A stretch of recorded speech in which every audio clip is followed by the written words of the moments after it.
Command చేయటం నేర్చుకోమంటున్నాడు. అన్నీ ఆయన కాలి కింద ఉన్నాయని గ్రహించమంటున్నాడు. దేవుని నామాన్ని బట్టి శాసించడం నేర్చుకోండి. మాంత్రిక శక్తులకు భయపడొద్దు, మంత్రజ్ఞులకు భయపడొద్దు. శాసించటమే, ఆజ్ఞాపించటమే యేసు నామంలో అయ్యే ఒక దారి అవుతాయి.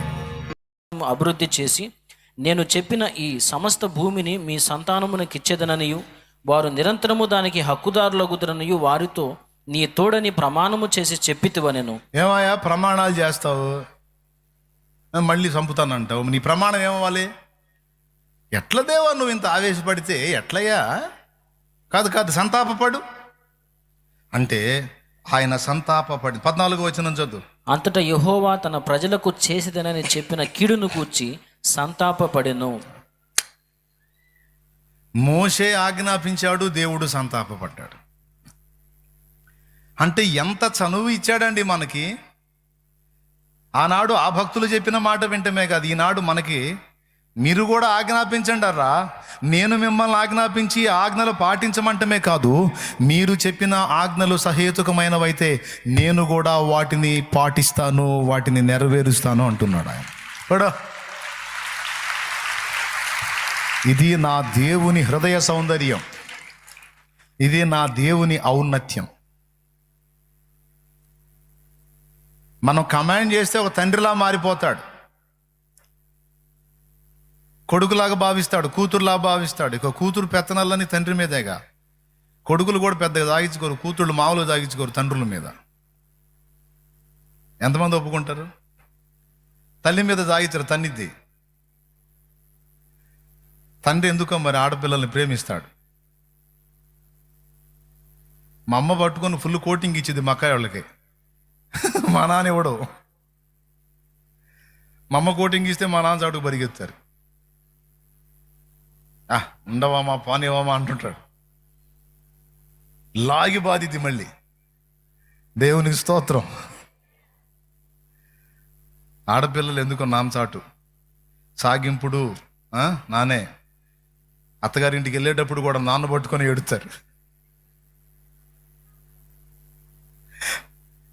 అవునా? ఎందుకని?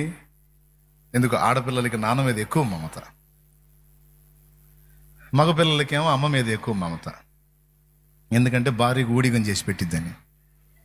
దేవునికి స్తోత్రం, హల్లెలూయా.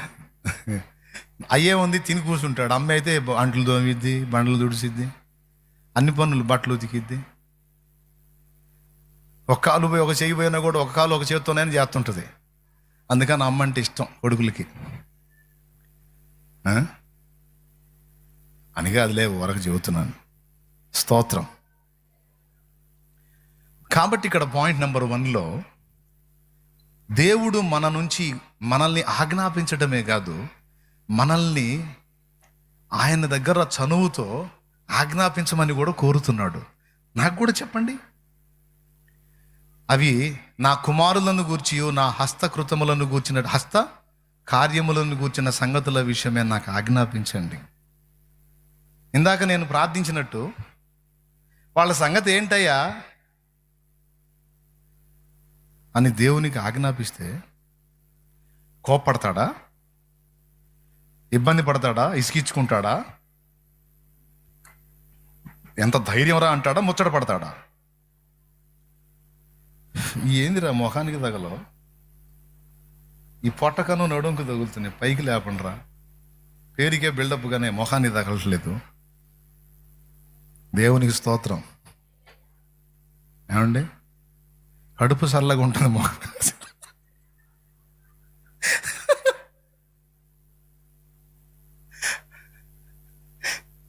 సరే, మీరు అందరూ లైన్లోనే ఉన్నారు కదా, ఆ స్తోత్రం చెప్పండి ఒకసారి. మనము ఆజ్ఞాపించవలసిన 3 విషయములు. ఒకటి, దేవునికి మనం ఆజ్ఞాపించాలని దేవుడు కోరుకుంటున్నాడు.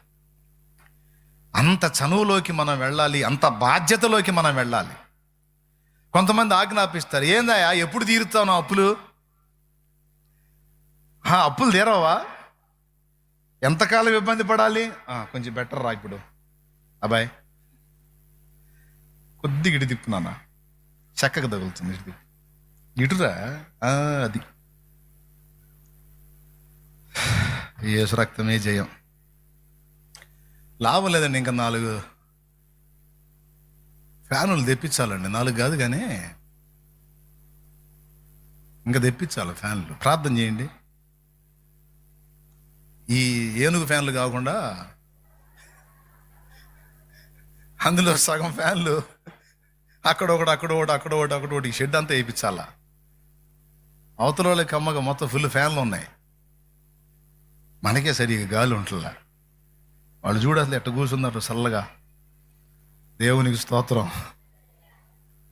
మనం లాభం లేదని మధ్యలో షెడ్కి ఇంకొక 8 ఫ్యాన్లైనా తెచ్చుకోవాలా. ఈ పెద్ద ఫ్యాన్లు కాకుండా చిన్న, వీటికంటే సగం ఉంటాయి, అవి తెచ్చి కట్టుకుందాం. వాటిని దృష్టిలో పెట్టుకోండి ఆయన. అప్పుడు ఈడ కూడా ఒకటి కడతారు, నా నెత్తిని కూడా ఒకటి కడతారు, తిరుగుతూ ఉంటుంది.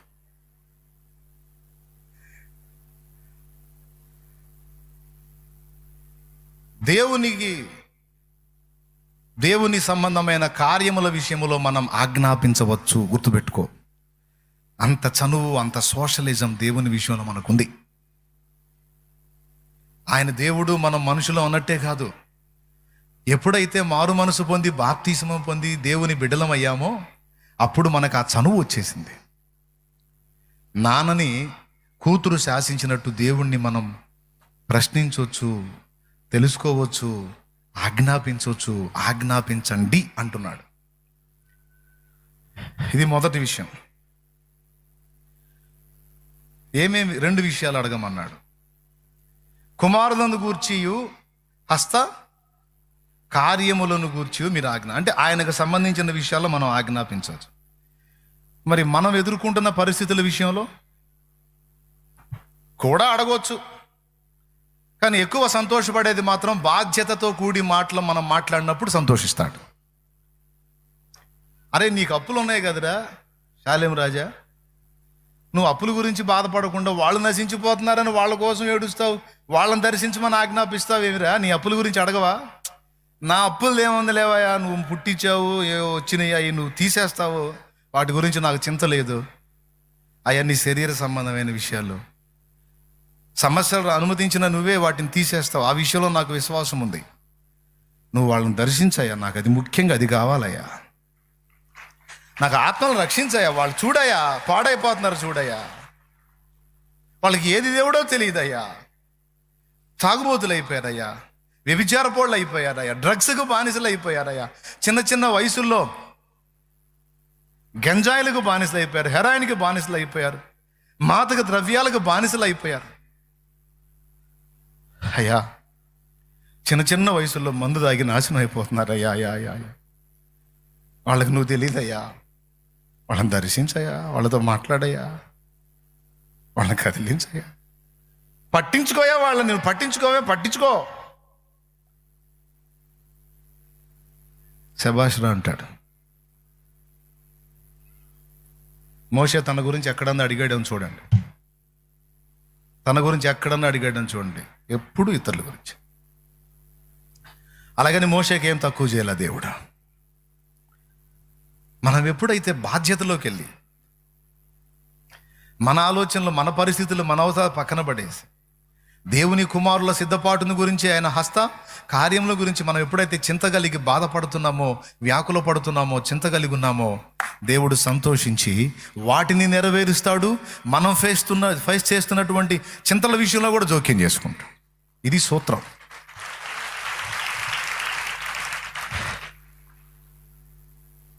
దేవునికి మహిమ.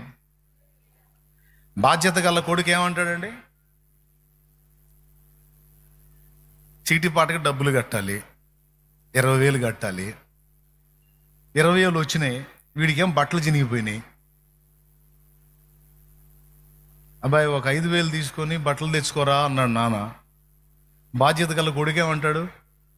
ఇప్పుడు నా బట్టలు చినిగిపోతే ఇప్పుడు నాకేమన్నా నష్టం వచ్చిందా? అక్కడ చీటిపాట డబ్బులు కట్టాలిగా, పాడుకున్నాంగా, తెచ్చుకున్నాంగా, కట్టాలిగా.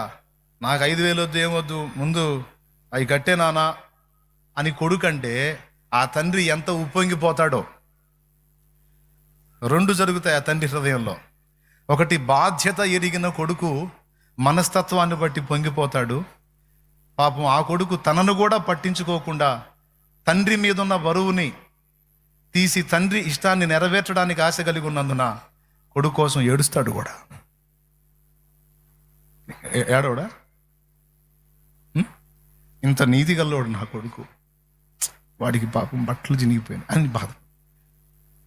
తండ్రి గురించి కొడుకు చింతపడుతుంటే కొడుకు గురించి ఈయన ఆలోచిస్తాడు. అవసరమైతే ఈ డబ్బులు కట్టి ఇంకో చోట ఇంకొక 4 ఏళ్ళు తీసుకొచ్చాను, సరే అబ్బాయి మరి బాగలేవురా ఇక్కడ తీసుకోయా, నా గురించి ఎందుకు ఆలోచిస్తావు నాన్న, నేనేమో నీ గురించి ఆలోచిస్తుంటే నువ్వేమో నా గురించి ఆలోచిస్తావు అంటే, కాదు లేరా, నాదేముంది లేరా, ఆ ఒత్తిడిది ఏముంది, నువ్వు యవనస్తుడిరా, నువ్వు శుభ్రంగా ఉండాలి, కట్టుకోయా, తెచ్చుకొని తీసుకొచ్చుకో అంటాడు. మన నాన్న కూడా అంతే, మన పరలోక తండ్రి కూడా. నాన్న కార్యములను గురించి మనం ఎప్పుడైతే ఆలోచన కలిగి ప్రార్థిస్తామో, ఆజ్ఞాపిస్తామో, ప్రశ్నిస్తామో, వ్యాకుల పడతామో, చింత కలిగి ఉంటామో, నాన్న మన గురించి చింతపడటం మొదలు పెడతాడు. ఈ పిచ్చిది నీ బాధల్లో ఉందా, ఈ పిచ్చోడి నీ బాధల్లో ఉన్నాడా, కానీ వాటి గురించి ఆలోచించడు. ఎప్పుడు నా గురించి, నా బిడ్డల గురించి, నా కార్యాల గురించి, కనీసం మోకాళ్ళు వేసినా కూడా వాని సంగతులు అడగడు. నా గురించి, నా కార్యాల గురించి, నా బిడ్డల గురించి, ఏడ్చినా అదే, ప్రార్థించినా అదే, ఆజ్ఞాపించిన ఎప్పుడు ఇదే. తండ్రి గురించి కొడుకు ఆలోచించి తండ్రి మీద బరువు తీసేయాలనుకున్నప్పుడు తండ్రి ఏం ఆలోచించాడు? కొడుకు కనీస అవసరాలు ఆలోచించాడా లేదా? అంతకంటే శ్రేష్ఠుడు కదా ఆయన.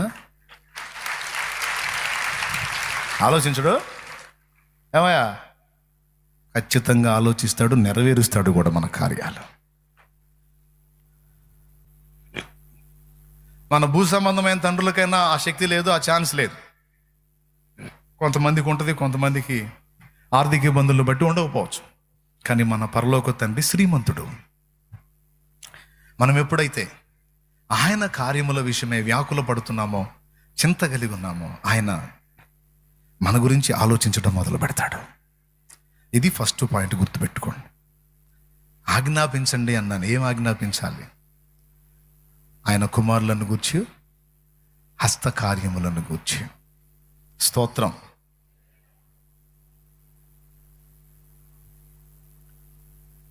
కుమారులను ఎందుకు అన్నాడు? కుమార్తె లేరా? మరి మీకు డౌట్ రావాలి ఆడవాళ్ళకి. ఎప్పుడన్నా చూడు, కుమారులు కుమారులు కుమారులు అని అంటాడు, మేము కనపడం ఈయనకేందో అని అనిపించలేదా మీకు? మీకు రాకపోయినా డౌట్ నేను తెప్పిస్తాగా. దేవునికి స్తోత్రం. హల్లెలూయా. క్రీస్తు యేసునందు మిమ్మల్ని మమ్మల్ని మొత్తాన్ని కలిపి కుమారులు అనేసాడు. అది ఇక్కడ పాయింట్. స్త్రీ అనియు, పురుషుడనియు, సిధీనుడనియు, గ్రీసు దేశస్థుడనియు, యూదుడనియు భేదము లేదు, మనమందరము క్రీస్తు యేసునందు ఏకమై ఉన్నాము. ఇప్పుడు కొట్టాలి.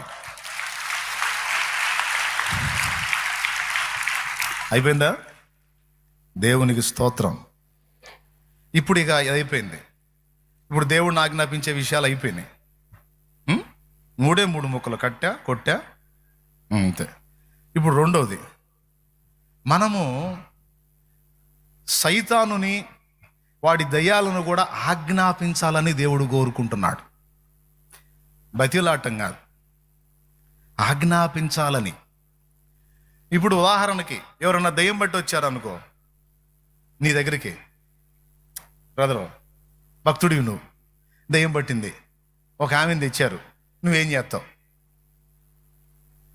అక్క నువ్వైతే ఏం చేస్తావు? ఏం చేస్తావు నేను చెప్పనా? ఆ దయ్యం పట్టిన మనిషి వచ్చి అంటే నువ్వేం చేస్తావు అంటే, స్తోత్రం స్తోత్రం స్తోత్రం ప్రభా అని చెప్పని ఫస్ట్ చేసేవనే ముసుకి.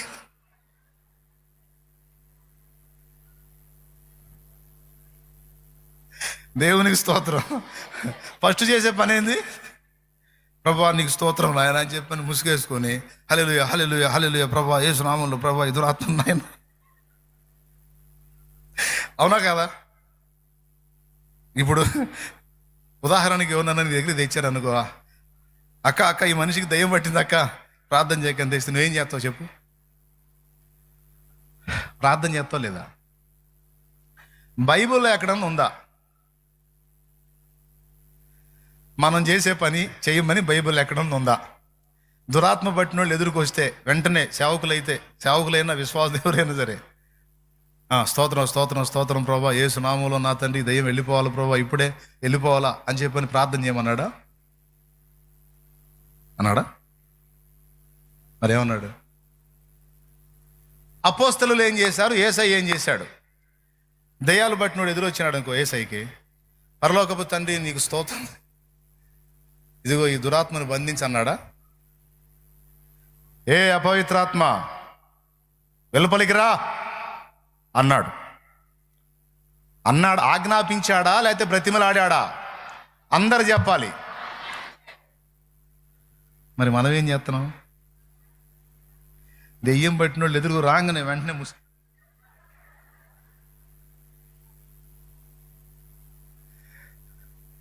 ఇదేంది రివర్సు? సరే, పౌలు ఏం చేశాడో చూద్దాం. అపోస్తలుల కార్యములు 16వ అధ్యాయమా? 16 చూడు. మేము ప్రార్థనా స్థలమునకు వెళ్ళుచుండగా పుతోను అను దయ్యము పట్టినదై సోదె చెప్పుడు చేత తన యజమానులకు బహులాభము సంపాదించుచున్న ఒక చిన్నది మాకు ఎదురుగా వచ్చెను. ఆమె పౌలును మమ్మను వెంబడించి, ఈ మనుషులు సర్వోన్నతుడైన దేవుని దాసులు, వీరు మీకు రక్షణ మార్గము ప్రచురించువారై ఉన్నారని కేకలు వేసి చెప్పాను. అయిపోయింది. ఆమె ఇలాగు అనేక దినములు చేయుచుండెను గనుక పౌలు వ్యాకుల పడి దాని వైపు తిరిగి, నీవు ఈమెను వదిలిపోమ్మని యేసుక్రీస్తు నామమున ఆజ్ఞాపించుచున్నానని ఆ దయ్యముతో చెప్పాను. ఆజ్ఞాపించుచున్నాను అన్నాడా? బతిమాలుచున్నాను అన్నాడా? మనం ఏంది రివర్స్ చేస్తున్నట్టున్నాగా? గో దయ్యం, గో వెళ్ళు, అర్థం చేసుకో, పో. ఓ పాస్ గారు దురాత్మ పట్టిన వ్యక్తి దగ్గరికి పోయాడు. గో వెళ్ళు అన్నాడంట. నేను పోను అందంట. ఇదిగో నేను సేవకుడిని, నువ్వు దెయ్యాన్ని, అయితే మర్యాద ఉండాలి మనకి. నేను చెబుతున్నా, పో పో అన్న. నేను పోను అందంట. ఇంత సేవకుడిని కూడా గౌరవం లేదు నీకు? పో, నేను పోను. పోవా? పోను. పోవా? పోను. ఇంత మర్యాద తిన్నప్పుడు నేనే పోతా పో అన్నాడు.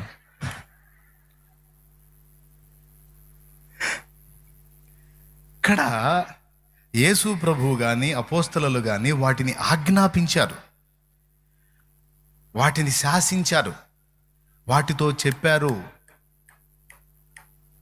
అర్థమైందా? అక్కడ నిలబడి ప్రార్థన చేయటం కాదే, యేసు నామములో ఆజ్ఞాపిస్తున్నా, రా బయటికి, విడు. నీ చరిత్ర అంతా తెలుసు నాకు. అయిపోయింది. కల్వరి శిలువలో ఓడించబడ్డారు మీరు. మీ తల చితక త్రొక్కబడింది. మీ నాయకుడే మా పాదాల కింద చితక త్రొక్కించబడ్డాడు. నా ప్రభు గెలిచాడు. మర్చిపోయారా? మీకు అగాధము సిద్ధపరచబడి ఉంది, అగ్ని ఆరని పురుగు చావని స్థలం సిద్ధపరచబడి ఉంది. మర్చిపోయావా? ఆయన నామాన్ని బట్టి మేము ఆజ్ఞాపించినప్పుడు నీకు ఏ గతి పట్టిద్దో మర్చిపోయావా?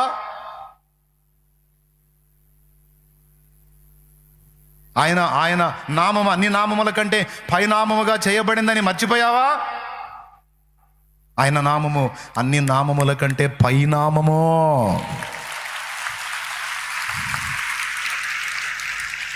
హల్లెలూయా, హల్లెలూయా. రా బయటికే.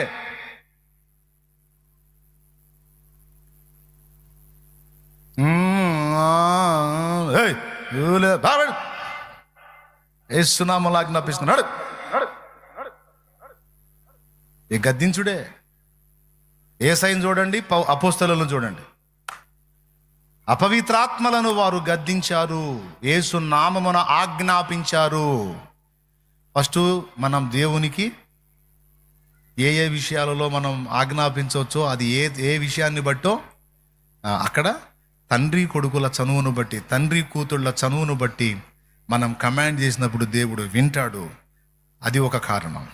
ఇక్కడ తండ్రి అధికారమును బట్టి, యేసుక్రీస్తు ద్వారా మనకు లభించిన అధికారమును బట్టి ఆజ్ఞాపించమన్నాడు. ఇది మనం గ్రహించాల్సిన విషయం. దయ్యం పట్టినప్పుడు హల్లెలూయా స్తోత్రం ప్రభువా, ముసుకేసుకుని ప్రేమగల పరిశుద్ధ తండ్రి నీకు వందనాలు, ఈ బిడ్డకి దయ్యం పట్టింది ప్రభువా, అయా హల్లెలూయా స్తోత్రం నాయన అంటే అది కూడా లేదు అంటుంటుంది. ఈ ముచ్చట్లు కాదు అక్కడ. మరి అట్లయితే ఉపవాస ప్రార్థన వల్లనే కానీ ఇలాంటివి వదిలిపోవటం అసాధ్యమని ఉంది కదా. మరి దాని సంగతి ఏంటంటే, దెయ్యం పట్టినోడి దగ్గర ఉపవాసం ఉండమన్నట.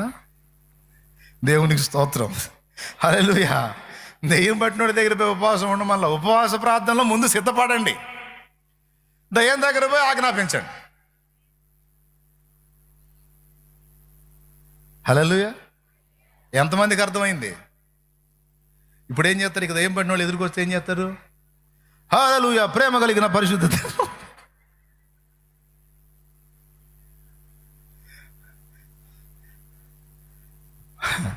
ఓ బ్రదర్ ఎట్నే దయ్యం పట్టిన వ్యక్తి దగ్గరికి పోయి ఆ వ్యక్తి దగ్గరికి తీసుకొచ్చాను. కొత్తగా సేవ మొదలు పెట్టాడు.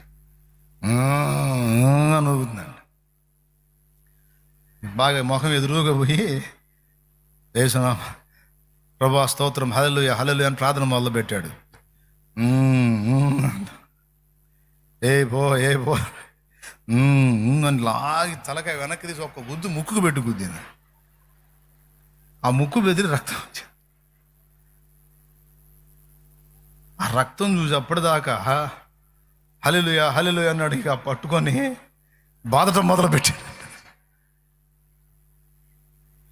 ఒక దురాత్మ ఒక వ్యక్తిని శోధించినప్పుడు, ఒక వ్యక్తిని ఆవరించినప్పుడు, దేవుని కుమారుని యొక్క రక్తము చేత విమోచింపబడి ఆ అధికారం పొందిన మనమేమి చేయాలో స్పష్టంగా చెప్పాడు గ్రంథములో. ఆజ్ఞాపించు, అంతే కంట్రోల్ అయిపోద్ది అన్నాడు. అంతే. నువ్వు విశ్వాసముతో ఫస్ట్ ఏం చెప్పాడు? తండ్రికి చనువుగా ఆజ్ఞాపించు. తండ్రి ఏమిటాడు? ఇక్కడ అధికారమును బట్టి దయ్యమును, సైతానునే, దురాత్మల్నే, మాంత్రిక శక్తుల్నే గడగడలాడిపోవటం కాదు.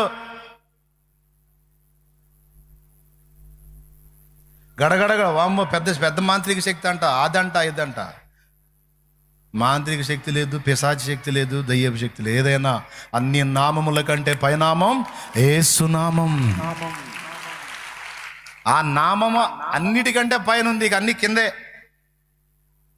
నువ్వు ఎంతలో మాంత్రిక శక్తి చెప్పినా, ఎంత దుష్ట శక్తి చెప్పినా, ఎంత గొప్ప శక్తి అని చెప్పినా, ఇన్ని శక్తుల మీద అధికారం యేసుది.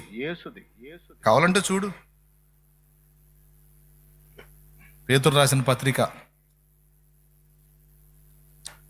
మొదటి పత్రిక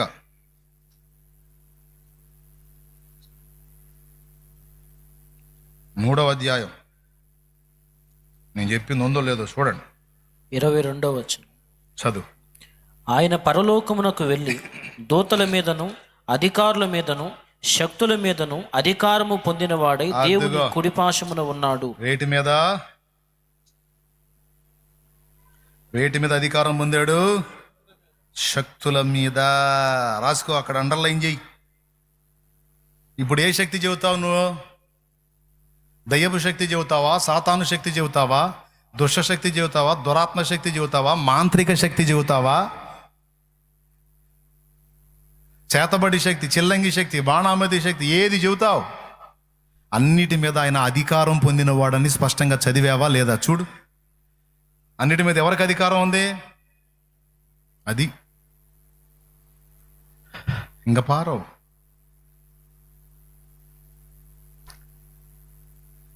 ఇది రెండవ సంగతి. వాటిని మనం ఏం చేయాలి? ప్రభువా దురాత్మ తండ్రి, అయ్యో ప్రభువా అనమన్నాడా? అప్పుడు ఆయన పనికి మాలిందనా ప్రభువా అయ్యో ప్రభువా అయ్యా పనికి మాలిందనా పని ఏంది ఇట్లా అంటున్నాను అనుకుంటున్నారా? నిజమే అంటుంది. నేను విశ్వాసము లేని దానా, విశ్వాసము లేని వాడా, నేను నీకు ఆజ్ఞ ఇవ్వమని చెప్పాను రా నాయన. ఇచ్చి తల్లి నీకు ఆజ్ఞ ఇవ్వమని చెప్పాను, దాన్ని ఆజ్ఞాపించమని చెప్పాను. నేను దడుచుకొని వణికిపోతున్నాయి. యేసు నామములో. అది ఆ నామములో శక్తి ఉందని నువ్వు నమ్మితే, ఆ నామంలో బలం ఉందని నువ్వు నమ్మితే, దయ్యములకు సమస్యలు కాదు, రోగమును కూడా ఆజ్ఞాపించమన్నాడు. రోగంతో కూడా మాట్లాడమన్నాడు. అపోస్తల కార్యం 3వ అధ్యాయం 4వ వచనం.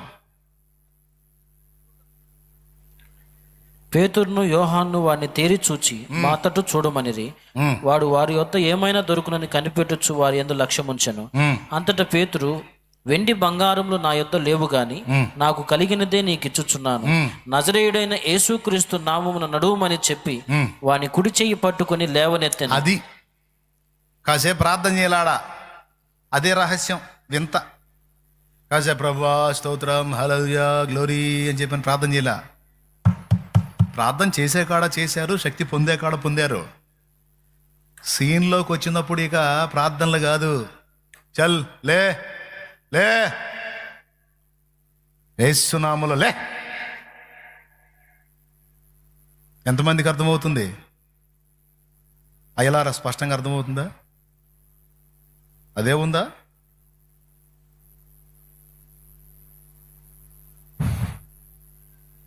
సంఘములో ఎవరైనా రోగులై ఉంటే సంఘపు పెద్దలను పిలిపించి నూనె రాసి ప్రార్థన చేయమన్నాడు. అంతవరకు అక్కడ చెప్పాడు. కానీ ఇక్కడ సంఘములో వ్యక్తులు కాదు, వీళ్ళు బయట వాళ్ళు. వాళ్ళ ఎదుట కార్యం చేసేటప్పుడు ఆన్ ది స్పాట్ చేసేశారు. ఆ రోగముతో, ఆ బలహీనతతో, ఆ పుట్టినది మొదలుకొని కుంటితనముతో మాట్లాడాడు, ఆజ్ఞాపించాడు. అంతే, బాగుపడ్డది, స్వస్థత వచ్చింది. మార్కు సువార్త 9:1 కూడా చూడండి.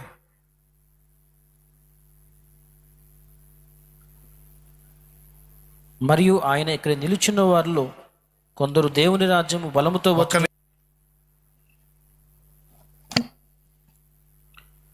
ఆయన తన 12 మంది శిష్యులను పిలిచి సమస్తమైన దయ్యముల మీద శక్తిని అధికారమును రోగములు స్వస్థపరచు వరమును, శక్తిని అధికారమును ఇచ్చాడా? శక్తిని అధికారముని ఇచ్చేశాడు. ఆయన యందు విశ్వాసం ఉంచిన వారికి. మార్కు సువార్త 16వ అధ్యాయము 16-17 వచనాలు. నమ్మిన వారి వలన ఈ సూచక్రియలు కనబడునని చెప్పి మనకి ఇవ్వబడిన శక్తి అధికారాన్ని గురించి అక్కడ మాట్లాడాడు. అందులో మొట్టమొదటిదే దయ్యముల మీద అధికారము. తర్వాత రోగముల విషయంలో కూడా మీరు చేతులుంచినప్పుడు స్వస్థత కలిగిద్ది అన్నాడు. ఎంతమంది వింటున్నారు? మీరు సీరియస్గా తీసుకుంటున్నారా? బతిలాడతారా? రోగాల్ని దయ్యాలని ఆజ్ఞాపించమని చెప్పాడు. ఒకప్పుడు మనకి ఈ విషయంలో గ్రహింపు లేదు. ఇప్పుడు గ్రహింపు దేవుడు కలిగిస్తున్నాడు గనక మనం మార్పు చెందాలి. సైతాన్ని కానీ దయ్యాలను కానీ బ్రతిమలాడటం కాదు, చల్ యేసునామాన్ని వాడాలి. యేసునామంలో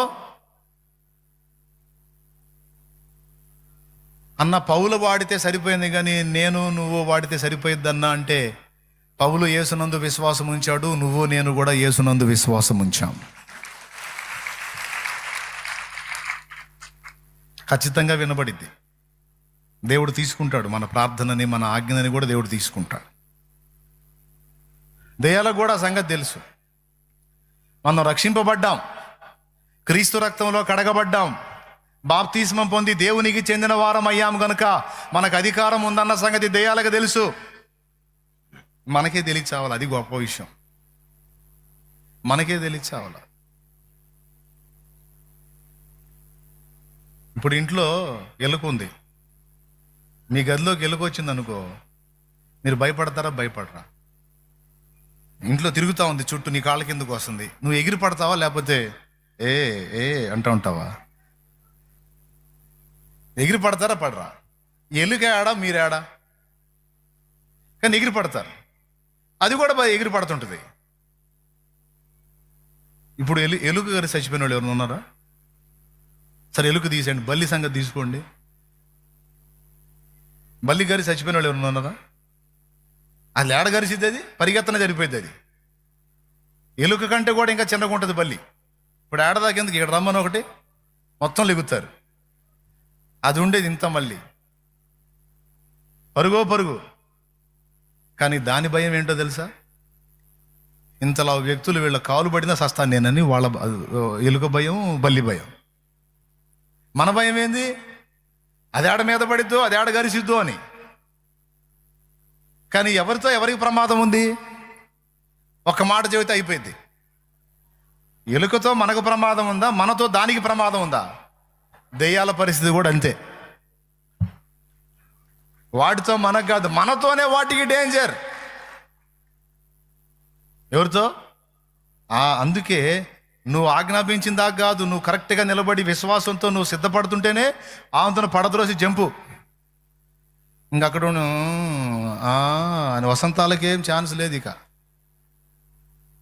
నువ్వు రెడీ, విశ్వాసాన్ని బట్టి నువ్వు ఏయ్ అని ఆజ్ఞాపించడం మొదలు పెట్టక మునిపే సర్దుకుంటుంది అది. ఎందుకంటే ఆజ్ఞ జారీ అయ్యి పొరపాటున నువ్వు యేసు నామములో పాతాళమునకు దిగి పోవుదువుగా అన్నావు అనుకో, ఆయన ఆమేననడానికి ఇది పోవాలా. ఇక బజార్లో తిరిగే ఛాన్స్ ఉంటుంది కదా దానికి. స్తోత్రం. అందుకని ముందే సర్దుకుంటుంది. దీన్ని కూడా మనం తెలుసుకొని ఉండాలి. ఓకేనా? ఆజ్ఞాపించడం నేర్చుకోవాలి. రోగాలని, దయ్యములని. 2, మూడవది సమస్యలను కూడా ఆజ్ఞాపించమన్నాడు. దానికి ముంగుర్తుగా నీవు ఈ కొండను చూచి ఎగిరి సముద్రములో పడుమని మనసున సందేహింపక ఆ కొండతో చెప్పిన ఎడలా అది అలాగూ జరుగునని మీతో నిశ్చయముగా చెప్పుచున్నాను అన్నాడు మార్కు సువార్తలో. ఎక్కడ? 11వ అధ్యాయం 22వ వచనం చూసుకోండి ఒకసారి. అందుకు యేసు వారితో ఇట్లనెను, మీరు దేవుని యందు విశ్వాసముంచుడి. ఎవడైనను ఈ కొండను చూచి నీవు ఎత్తబడి సముద్రములో పడవేయబడుమని చెప్పి తన మనస్సులో సందేహింపక తాను చెప్పినది జరుగునని నమ్మిన ఎడల. సముద్రములో పడవేయబడుమని ప్రార్థన చేసి అన్నాడా, చెప్పి అన్నాడా? చెప్పమన్నాడు కొండతో.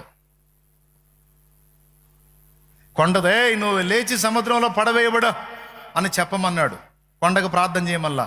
ఇదిగో ఏమండి కొండగారు కొంచెం లేండి, సముద్రంలో పడని చెప్పమల్లా. ఏ పర్వతమా నీవు లేచి సముద్రంలో పడవేయబడుదుగాక. ఓ అంటే కనపడ్డ కొండలన్నిటిని లేపమని నేను చెప్పట్లా. కొండలు లేపితే గవర్నమెంట్ వాళ్ళు వస్తారు. దేవునికి స్తోత్రం. హల్లెలూయా. నేను చెప్పేదండి, కొండలాగా నిన్ను అడ్డగించిన సమస్యలను ఆజ్ఞాపించమని దేవుడు మాట్లాడుతున్నాడు. అర్థమైందా? నిన్ను అడ్డగిస్తున్నటువంటి కొండల్లాంటి సమస్యలు ఏవైతే ఉన్నావో వాటిని చూసి తత్రపాటు గురి కావద్దు. వాటిని కమాండ్ చేయి, వాటిని ఆజ్ఞాపించు, మనసులో సందేహింపక వాటిని గద్దించమన్నాడు. అవి వదిలిపోతాయి అన్నాడు.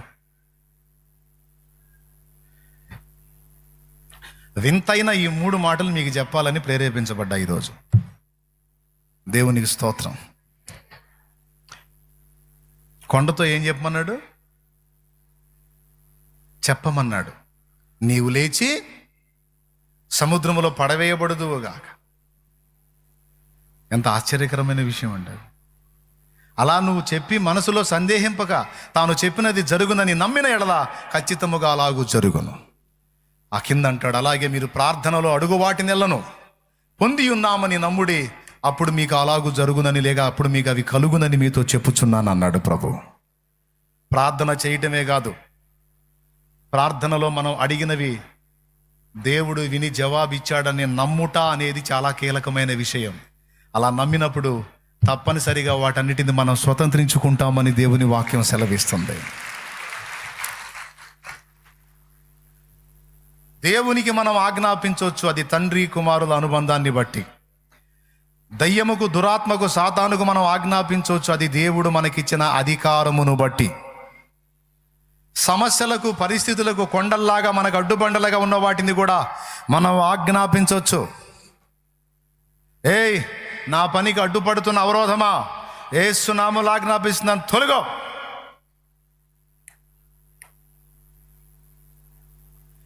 నా బిడ్డ కార్యాలకు అడ్డుపడుతున్న అవరోధమా, యేసు నామములో ఆజ్ఞాపిస్తా, తొలగో.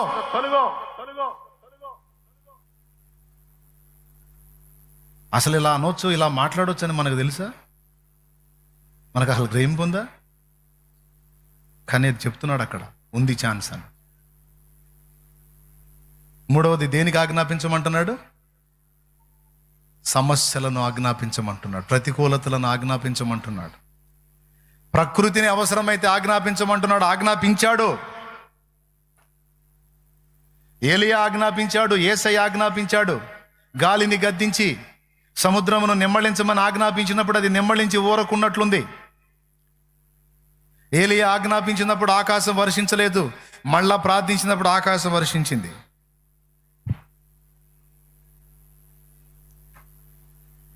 హల్లెలూయా. 3 సంగతులు ఆజ్ఞాపించటం నేర్చుకుందామని దేవుడు, పరిశుద్ధాత్మ దేవుడు బయలుపరుస్తున్నాడు. భయపడి వణిగిపోవటం, కృంగిపోవటం, కుమిలిపోవటం, దిగజారిపోవటం, విచారపడటం తీసేయండి. ఆజ్ఞాపించటం నేర్చుకోండర్రా అని మాట్లాడుతున్నాడు ఆయన. శాసించటం నేర్చుకోండి, గద్దించటం నేర్చుకోండి, కమాండ్ చేయటం నేర్చుకోండి పరిస్థితుల మీద. ఇంకేం కావాలి ఇప్పుడు చెప్పు? చిన్నదానికి పెద్దదానికి కుప్ప ముందేసుకొని కుయ్యో మొర్రో అని మొత్తుకోమని చెబుతున్నాడా? గద్దించటం నేర్చుకోమంటున్నాడు, కమాండ్ చేయటం నేర్చుకోమంటున్నాడు, అన్నీ ఆయన కాలి కింద ఉన్నాయని గ్రహించమంటున్నాడు. 3 సంగతులు చెప్పా. సోదరా, ఇక కంక్లూజన్కి వస్తా. Final finishing touch. సంతోషంగా స్తోత్రం చెప్పుకో. అమ్మో, ముదిరిపోయారు మీరు. దేవునికి స్తోత్రం. అయితే ముగించలే, ఇంక 2 మాటలు చెబుతాలి. ఇప్పుడు చెప్పండి స్తోత్రం. రైట్, మొత్తం అందరి మైండ్లు కరెక్ట్గా ఉన్నాయి. ఇప్పుడు దేవునికి ఆజ్ఞాపించాలన్నా, దురాత్మలకు ఆజ్ఞాపించాలన్నా, సమస్యలకు లోబడాలన్నా, సమస్యలు లోబడాలన్నా మనకి ఒకటి ఉండాలి. అదేమిటంటే దేవుని కుమారుడు, దేవుని కుమార్తె అనేటువంటి అర్హత మనకు ఉండాలి. అది లేకుండా మనం ఆజ్ఞాపిస్తే నడవదు. అయిపోయింది, ఫినిషింగ్ టచ్. అర్థమైందా? అది ఉండి మనం ఆజ్ఞాపించాలి. ఇప్పుడు దేవునికి కొడుకులం కూతుళ్ళం ఎప్పుడవుతాం? తనను ఎందరు అంగీకరించిరో, అనగా తన నామమందు విశ్వాసం ఉంచిన వారందరికీ. యోహాను సువార్త 1వ అధ్యాయము 12వ వచనం. అయ్యా ఇక్కడ వినండి నాయనలారా, అందరూ వినండి. ఈ 3 ఆజ్ఞలు మనం ఆజ్ఞాపించినప్పుడు దేవుడు కదలాలన్నా, దయ్యాలు పారిపోవాలన్నా, సమస్యలు లోబడాలన్నా మనకు ఒకటి ఉండాలని చెప్పాను. అదేమిటంటే దేవుడు మనల్ని కుమారులుగా ఆమోదించాలి, కుమార్తెలుగా ఆమోదించాలి. అది ఎప్పుడు జరిగిద్దో తెలుసా? మనం మారు మనసు పొంది, పాప క్షమాపణ నిమిత్తం బాప్తిస్మం పొంది, ఆయన మార్గములో నిలిచినప్పుడు ఈ హక్కు, ఈ అర్హత మనకు లభించింది. నువ్వు మారు మనసు పొందకుండా, బాప్తిస్మం పొందకుండా దయ్యం దగ్గరికి పోయి యేసునామంలో అన్నావు అనుకో, లాగి ఒకటి బీకిద్ది కన్ఫామ్. ఎందుకు తెలుసా? ఆ యేసు ఎవరో నాకు తెలుసు, దేవుడు ఎవరో నాకు తెలుసు. అసలు నువ్వెవడిరా? అసలు నీకు ఆయనకి ఏం సంబంధం ఉండి నన్ను ఆజ్ఞాపిస్తున్నావు? ఏసునామో ఏసునామో ఏసునామా? ఆ నామంలో ముందు నువ్వు రక్షించబడ్డావా? నువ్వు రక్షించబడ్డావా? అక్కడ హక్కు ఏమన్నా ఉందా నీకు? అదే బాప్తిస్మం పొందినోడు అనుకో, ఇక దయ్యం ఆర్గ్యూ చేయదు. ఎందుకు? హక్కు. తండ్రి తనను అంగీకరించిన వారికి తన కుమారులు కుమార్తెలయ్యే హక్కు ఇచ్చేశాడు. చదువు. తన్ను ఎందరు అంగీకరించిరో వారికందరికీ, అనగా తన నామమందు విశ్వాసముంచిన వారికి దేవుని పిల్లలగుటకు ఆయన అధికారం అనుగ్రహించెను. అది లెక్క. విశ్వాసం ఉంచిన వారికి అధికారం అంటే, అన్నయ్య నేను మారు మనసు పొందలా, బాప్తిజం పొందలేదు, కానీ అంతా పెవ్వేనా అన్నయ్య? అంతా పెవ్వే. విశ్వాసం ఉంచాను అన్నయ్య, బాప్తిజం పొందలేదు కానీ నీ విశ్వాసం ఉంచా అంటే నీకు అధికారం రాదు. ఒట్టి విశ్వాసం కుదరదు. ఎందుకంటే మార్కు సువార్త 16, 15, 16 చూసుకో. మార్కు సువార్త 16వ అధ్యాయము 15వ వచనం, 16వ వచనం. మరియు మీరు సర్వలోకమునకు వెళ్ళి సర్వ సృష్టికి సువార్తను ప్రకటించుడి. నమ్మి బాప్తిసం పొందినవాడు రక్షింపబడు. అది బాప్తిస్మం పొందినవాడు ఎవరయ్యా అంటే నమ్మినోడు. ఈ నమ్మి బాప్తిస్మం పొందినవాడికి అధికారం ఇవ్వబడింది. అదేదనగా నా నామమున దయ్యములను వెళ్ళగొట్టుదురు, క్రొత్త భాషలు మాట్లాడుదురు, పాములను ఎత్తిపట్టుకొందురు, రోగుల మీద చేతులుంచినప్పుడు స్వస్థత నొందెదరు, మరణకరమైనది ఏది త్రాగినను మీకే హానియు చేయదు. అది ఎప్పుడయ్యా అన్నయ్య బాప్తీసం పొందలేదు కానీ నమ్మాను అన్నయ్య అంటే ఐసా వైసా కహానీ బాత్ బోలేతో నై చల్తా భయ్యా. దేవునికి స్తోత్రం. హల్లెలూయా. అయినాడబో నేను ఒరిజినల్గా నమ్ముతున్నాను అంటే నువ్వు ఖచ్చితంగా మారు మనసు పొంది బాప్తిస్మం పొంది ఉంటావు. అలా పొంది ఉన్నోడే నిజంగా నమ్మినోడు, పొందనోడు నమ్మనట్టే. ఎంతమందికి అర్థమైంది? ఇప్పుడు మీకు ఈ హక్కు దేవుని దగ్గర ఆ చనువు రావాలన్నా ముందు కొడుకువి కూతురువి కావాలి, దత్తత స్వీకారం జరగాలి, అప్పుడు సాగించుకో. నీ సాగింపు నడుస్తుంది. నువ్వు రక్షణలోకి రాకుండా తండ్రి ఇదిగో ఇదంతా చేసే ఆజ్ఞాపించావు అనుకో, ఎవడురా నువ్వు అంటాడు. నువ్వు తండ్రి అని అంటున్నావు, అసలు నీకు నాకేం సంబంధం అంటాడు. అదే మారు మనసు పొంది బాప్తీసం పొందావు అనుకో, రైట్ నీవు నా కుమారుడివి, నా కుమార్తెవి, ఎందుకంటే నా రక్తంలో కడగబడ్డావు, నీకు అర్హత ఉంది అంటాడు. స్పష్టంగా అర్థమైందా? మళ్ళీ ఇంకొకసారి చెప్పమంటున్నాను. ఎంతమందికి అర్థమైంది చెప్పండి. కొంతమంది ఇట్లాగా సరిగ్గా చేతులు ఎత్తండి. ఏమైంది? నిజంగా అర్థమైందా? ఈ 3 ఆజ్ఞలు, ఇప్పుడు దయ్యం లోబడాలన్నా కూడా మనం రక్షింపబడిన వారమై ఉండాలి. సమస్యలను గద్దించినప్పుడు అవి లోబడాలన్నా రక్షింపబడిన అనుభవం కలిగి ఉండాలి. ఈ రక్షణ అనుభవం లేకుండా ఈ 3 జరగవు. ఈ 3 జరిగించడానికి కావలసిన తాళపు చెవే రక్షణ. మారు మనసు పొంది బాప్తిస్మం పొంది ఉండాలి. పొందిన వాళ్ళు చేతులు ఎత్తండి. మీరు ఆజ్ఞాపిస్తే ఈ 3 జరుగుతాయి. దించండి. నేను ఇంకా పొందలేదు అన్నవాళ్ళు చేతులు ఎత్తండి. నేనేం తిట్టంలే, భయపడకుండా చేతులు ఎత్తండి. నేను ఇంకా పొందలేదు అన్నయ్య, కదిలించండి చేతులు ఇట్లా. పొందలా మీరు ఆజ్ఞాపిస్తే జరగవు. మీరు ఆజ్ఞాపించినప్పుడు కూడా అవి జరగాలంటే ముందు మారు మనసు పొంది మీ పాపములన్నీ కడిగేసుకొని బాప్తిస్మం పొంది దేవుని కొడుకులు కూతుళ్ళు అయితే ఆ అధికారము, ఆ హక్కు, ఆ అర్హత, ఆ అభిషేకం మీకు వచ్చింది. అయిపోయింది. ఇంకలేండి. ఏందనుకున్నా మరి, పెందలాడు కూడా ముగిస్తాను నేను. లేండి.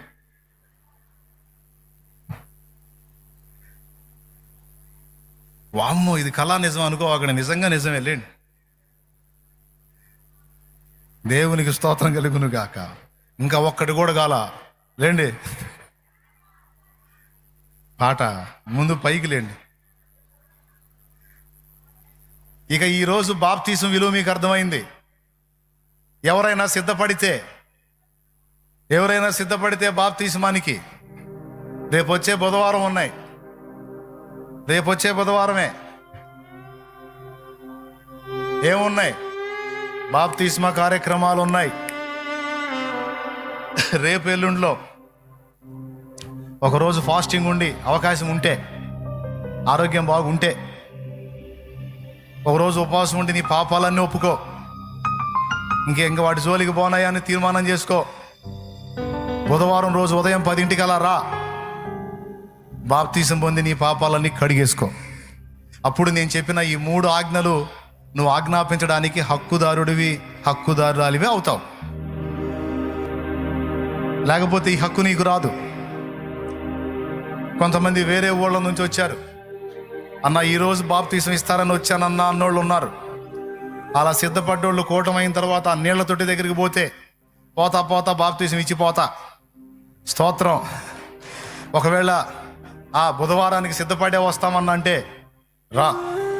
ఉండగలిగితే ఓ రోజు ఫాస్టింగ్ ఉండి ప్రేయర్ చేసుకో. అంత ఓపిక లేదన్నంటే తిను, పర్వాలేదు. కానీ బుధవారం రోజు బాప్తిస్మానికి మాత్రం తప్పకుండా సిద్ధపడిరా. నువ్వు దేవుడి కొడుకువి కూతురువి కావాలి. మారు మనసు పొంది జన్మ కర్మ పాపాలు కడిగేసుకొని క్రొత్త జన్మ అనుభవంలోనికి రావాలి యేసు నామములో.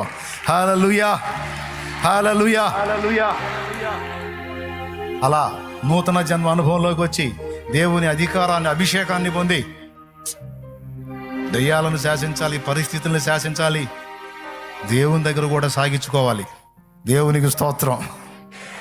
దేవుని కూడా మనం చనువుగా మన విషయాలు ఆజ్ఞాపించవచ్చు. ఎంతమందికి అర్థమైంది? ఎంతమంది సంతోషంగా ఉన్నారో నాకు తెలిసి ఇవాళ కూటమి 1 గంట కూడా కాకముందు అయిపోయింది. అందుకని రైట్, ప్రార్థన చేద్దాం ఇప్పుడు. ప్రార్థన. ప్రేమగల తండ్రి, పరిశుద్ధుడు అయిన ప్రభువా, నీకు స్తోత్రాలయ్యా. ఈ 2వ ఆరాధనలోని దాసుని నిలవబెట్టుకొని మీరు మాతో మాట్లాడిన శ్రేష్టమైన సంగతులన్నింటిని బట్టి కృతజ్ఞతాస్తుతులు చెల్లిస్తున్నామయ్యా.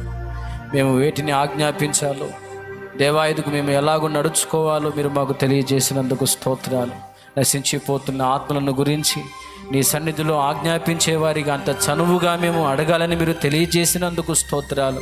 ఇది వరకు ఎన్నడూ లేని విధంగా ప్రభువా, ఒక క్రొత్త కోణములో నీ సన్నిధిలో నాయన ఆజ్ఞాపించటం మీరు మాకు నేర్పించినందుకు స్తోత్రాలు ప్రభువా. కృపతో జ్ఞాపకం చేసుకోండి అయ్యా. అలాగనే నాయన సాతానును, అపవిత్ర ఆత్మలను కూడా మేము ఆజ్ఞాపించాలి, వాటిని గద్దించాలి. నీవు మాకు అధికారం అనుగ్రహించావని తెలియజేసి ఉన్నావు ప్రభువా. కృపతో జ్ఞాపకం చేసుకోండి. ఎంతమంది నాయన దురాత్మల చేత బందీలుగా ఉన్నారు, ఎదుగో నీ నామములు ఆజ్ఞాపిస్తూ ఉన్నాం ప్రభువా. యేసు నామములు దురాత్మలు వదిలి వెళ్ళునుగాక ప్రభువా. కారుమును బట్టి కృతజ్ఞతాస్తుతులు చెల్లిస్తున్నాం. అలాగనే మేము ఎదుర్కొంటున్న సమస్యలను కూడా ఆజ్ఞాపించాలని మీరు తెలియజేసి ఉన్నారు ప్రభువా. ఎవరెవరు ఏ ఏ సమస్యల్లో, ఇబ్బందుల్లో, శోధనలు గుండా ప్రయాణం చేస్తున్నారు, ఇది మొదలుకొని నీ బిడ్డలు విశ్వాసముతో ఆ పరిస్థితులను ఆజ్ఞాపిస్తూ ఉండగా యేసు నామములు అవన్నీ కూడా తొలగిపోవును గాక ప్రభువా. నీ సమాధానము బిడ్డలకు కలుగును గాక ప్రభువా. ప్రాముఖ్యంగా మీరు తెలియజేశారు, నీ యందు విశ్వాసం ఉంచిన వారు పలికినవన్నీ నెరవేర్తి అని మీరు మాట్లాడి ఉన్నారు ప్రభువా. ఎంతమంది రక్షణ, మారు మనసు పొందకుండా, ఇంకా నీవిచ్చే ప్రభు అధికారమును పొందుకోకుండా నీకు దూరస్తులుగా బ్రతుకుతూ ఉన్నారు. యేసు నామములో వారందరూ నీ యందు విశ్వసించిన వారై రక్షణ బాప్తిసము పొందుదురుగాక ప్రభువా. నీవిచ్చే అధికారమును పొందుకొందురుగాక ప్రభువా. కృపతో జ్ఞాపకం చేసుకొని మీరు తెలియజేసిన ఈ నూతన విషయాన్ని బట్టి కృతజ్ఞతాస్తుతులు చెల్లిస్తున్నాం. ఈ మాటలు మా హృదయంలో ముద్రింపజేయండి.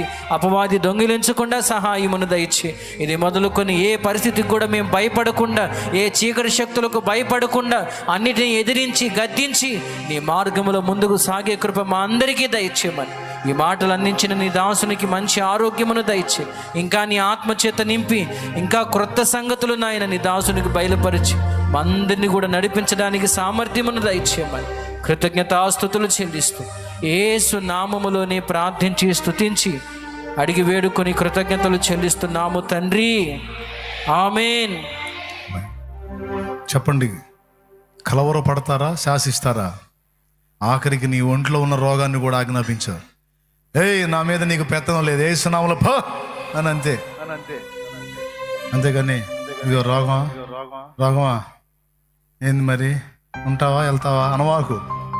ఓ, నా మీద నీకు పెత్తనం లేదు. ప్రతికూల సమస్యలను ఆజ్ఞాపించు.